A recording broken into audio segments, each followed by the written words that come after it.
Okay, in this video I'll show you how to reroot a chili plant. Some people call them green chilies and some people call them chili peppers, depending upon what part of the world you're living in. I will be rerouting stems in an effort to save two plants that I already have, but you can use the same method to clone new plants from an existing one with the help of branches or cuttings. The main benefit is the ability of the clone plants to fruit earlier, so you can double the number of fruit in the same growing season rather than germinating new seeds and then waiting for them to grow a certain age. In the end, I'll also give you a third follow-up of my tomatoes that I've been cloning. So here you can see three chili plants growing really close together. Most people will sacrifice two plants in such situation in order to save one, but I think that would be a shame for me to do that.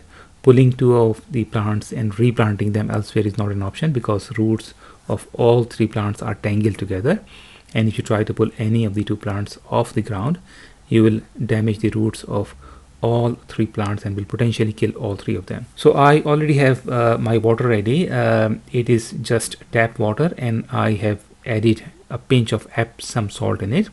I have dated it already, and I'll simply take a sharp pair of scissors and cut both the stems that I want to reroot, and I'll remove leaves from the lower part of the stems and will simply put them in water. Here I have removed the leaves and both the cuttings are submerged in water. The key here is to put the cuttings in water as soon as possible.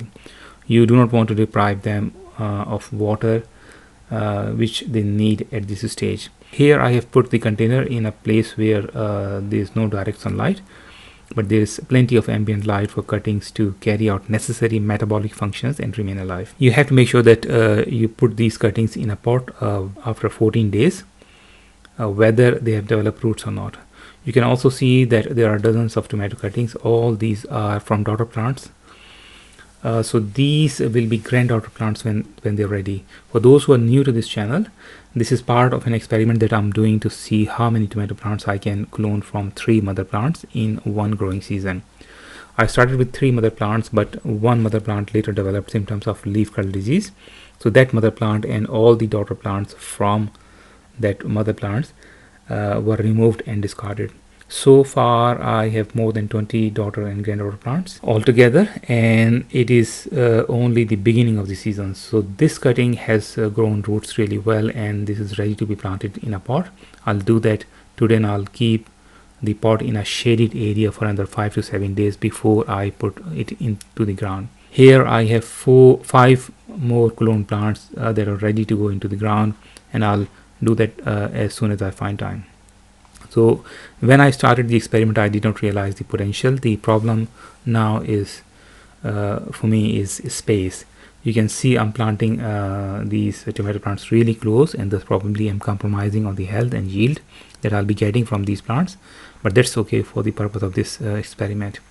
I just want to see how many plants can be cloned in one growing season, and thank you very much.